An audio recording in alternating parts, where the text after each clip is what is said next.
يزعم شيخ الشيعة حسين الفهيد أن الذي يحمل القدرة الإلهية والصدور الإلهي والأمر الإلهي والإرادة الإلهية هو علي بن أبي طالب عياذا بالله، وأننا سنقابله عند الموت، ويبشر الشيعة بالجنة، وإن كنت ممن لم تؤمن بولايته سيبشرك بالنار ويلعنك، كما يقول حسين الفهيد.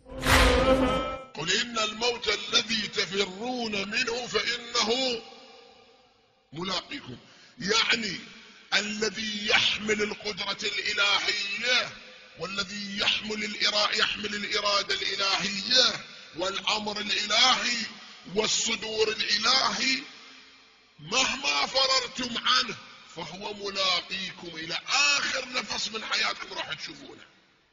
يا حارة همدان من يمت يعني راح تقابلونه ويلقي عليكم الحجة، يلقي عليكم الحجة، لأنك إذا ثبت على ولايته بشرك، وإذا خسرت الولاية لعنك.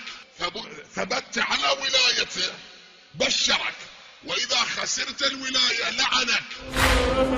يتفننون باللعب بآيات الله تبارك وتعالى وبتغييب عقول عوامهم، لكن لا تتعجب، إنها عمائم مزيفة.